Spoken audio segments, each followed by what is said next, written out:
শিক্ষার্থী বন্ধুরা, এই ক্লাসে আমরা চেকের প্রকারভেদ সম্পর্কে জানবো। আমরা বিভিন্ন রকম চেক সম্পর্কে এখানে সংক্ষেপে আলোচনা করব। আচ্ছা, যদি আমরা একটা চার্ট দেখে নেই, চেককে আমরা মূলত ইনিশিয়ালি কয়েক ভাগে ভাগ করতে পারি, যেরকম বাহক চেক, হুকুম চেক, মার্কেট চেক, ভ্রমণকারী চেক, উপহার চেক এবং অন্যান্য চেক। এগুলো সবগুলো সম্পর্কে আমরা এখন জানবো। এর আন্ডারে আবার বাহক চেক এবং হুকুম চেক, এই দুটাকে দাগ কাটা চেকে পরিণত করা যায়। তো আমাদের যত রকম প্রশ্ন হয় মূলত এই বাহক চেক, হুকুম চেক এবং দাগ কাটা চেক, এই তিন প্রকার থেকে সবচেয়ে বেশি পরিমাণ প্রশ্ন পরীক্ষায় এসে থাকে এই তিনটা থেকে। তো আমরা এই তিনটা নিয়ে আগামীতে ভিন্ন ভিন্ন ক্লাস করবো, যে ক্লাসে আমরা পার্টিকুলার একটা ক্লাসে শুধুমাত্র বাহক চেক নিয়ে পড়বো, একটা ক্লাসে শুধুমাত্র হুকুম চেক নিয়ে আলোচনা করবো এবং একটি ক্লাসে শুধুমাত্র দাগ কাটা চেক নিয়ে আলোচনা করবো।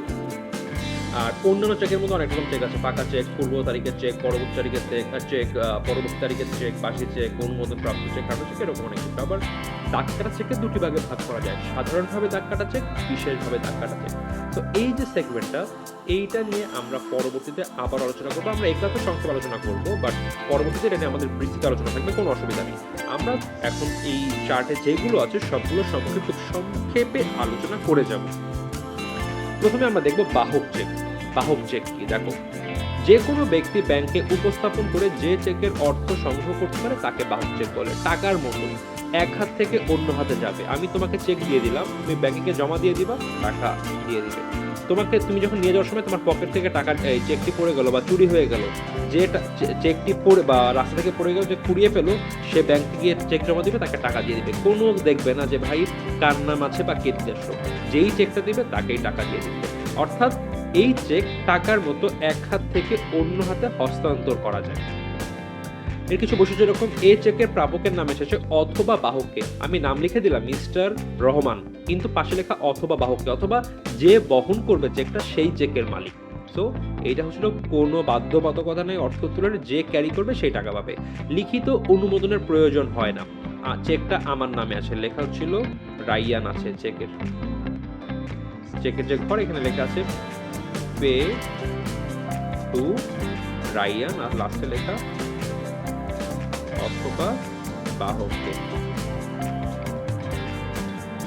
আমি এইটা কি করলাম, আমার বাসায় যে ম্যানেজার কাজ করে বা আমার অফিসে ম্যানেজার কাজ করে, আমি তাকে বললাম যে ভাই এই চেকটা দিয়ে দেন, টাকা তুলে আনি। কিছু করা লাগবে না, জাস্ট সে নিয়ে গিয়ে টাকা তুলে নিয়ে চলে আসবে, কোনো অসুবিধা নেই। কোনো রকম কোনো অনুমোদনের প্রয়োজন পড়ে এবং কম নিরাপদ। যেহেতু যে কেউ টাকা তুলতে পারবে, আমার পকেট থেকে পড়ে গেল, রাস্তা থেকে আমার চুরি হলো বা ছিনতাই হলো, জাস্ট নিয়েই চেকটা যদি ব্যাংকে নিয়ে যায় টাকা দিয়ে দেবে, কোনো বাধ্যবাধকতা নেই। সো এর জন্য এটা খুব কম নিরাপদ। হুকুম চেক, যে চেকে প্রাপকের নামের শেষে অথবা আদেশ অনুসারে শব্দদ্বয় থাকে তাকে হুকুম চেক বলে। পে টু আমার নাম দেওয়া, এখানে অথবা, এটা চেকের গায়ে কিন্তু লেখা থাকবে আদেশ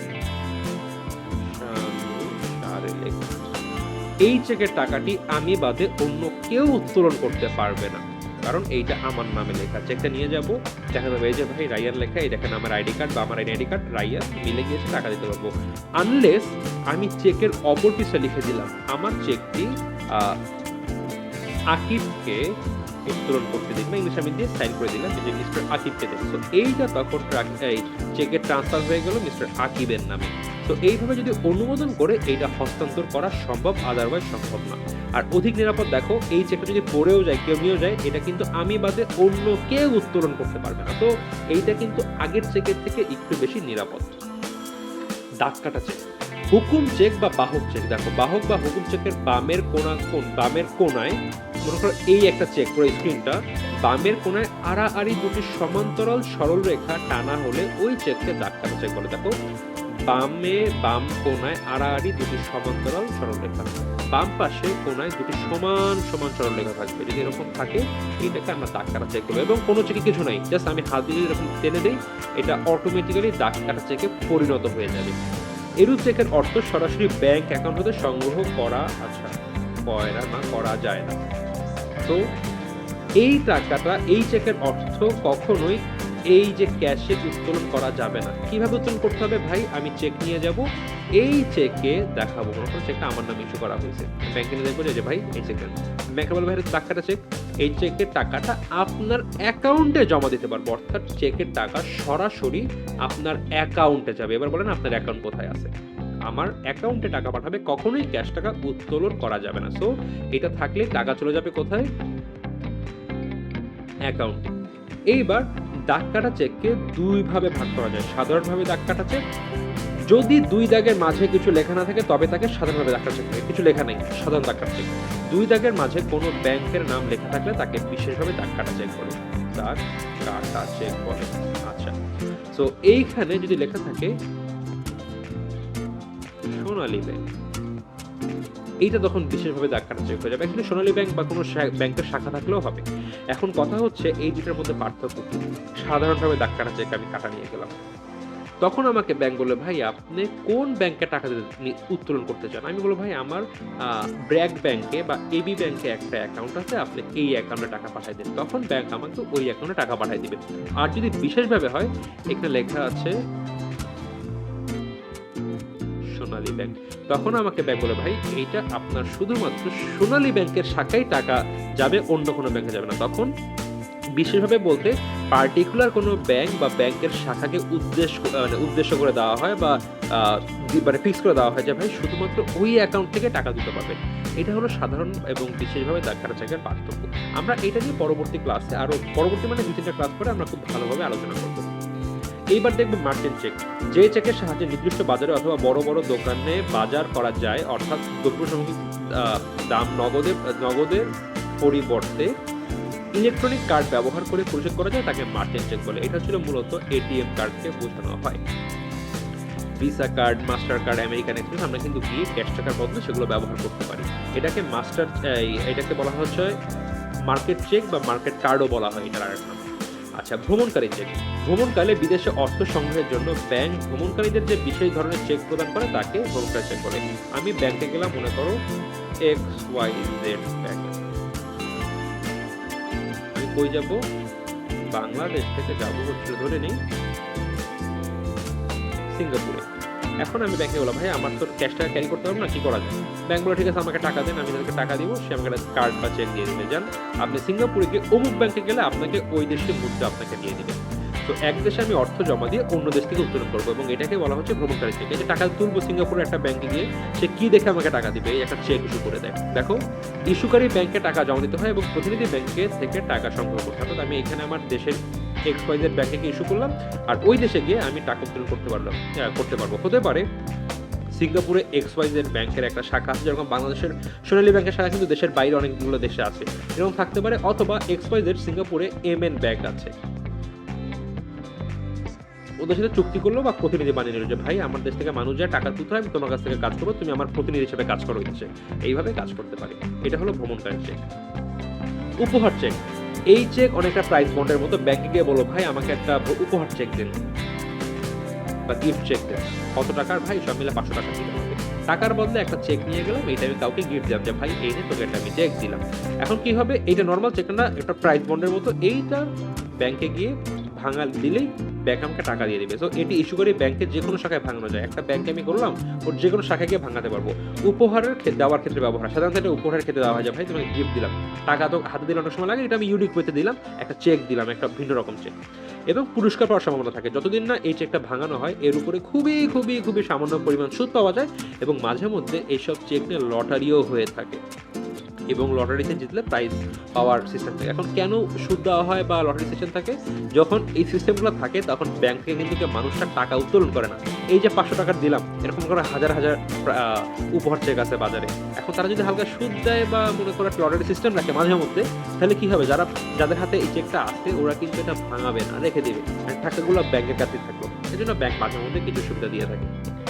আচ্ছা, এবার আমরা দেখবো অন্যান্য চেক। তো এই যে চেকগুলো সম্পর্কে জানলাম, এর বাইরেও কিছু চেক থাকে। ফাঁকা চেক, সিনেমায় বলে না আপনাকে আমি ব্ল্যাঙ্ক চেক দিলাম, আপনি সংখ্যা বসিয়ে নেন, এইটাকেই বলা হয় ফাঁকা চেক। ফাঁকা চেকে কি সবকিছু লেখা থাকে? শুধুমাত্র একটা জিনিস থাকে না, সবকিছু শুধু লেখা হলো টাকার অঙ্ক লেখার ঘর ফাঁকা থাকে। সংখ্যায় এবং টাকার ঘর কথায় এই যেটা ফাঁকা থাকে আর এর বাদে বাকি সবকিছু লেখা থাকে। সাধারণত হয় কি, একটা কোম্পানির মালিক তার বিভিন্ন চেকে এরকম সিগনেচার ডেট দিয়ে সব রেখে দেয় এবং চেকটা ম্যানেজার বা সিএফওর কাছে দিয়ে রাখে যে ভাই যখন প্রয়োজন হবে অ্যামাউন্ট বসায় নিবি। এইগুলো চেককে বলে ফাঁকা চেক। পূর্ব তারিখের চেক, পরবর্তী তারিখের চেক। আজকে হচ্ছিল ধরে নিচ্ছি মার্চের 15 তারিখ 2010, ধরে নিচ্ছি 2010 সাল।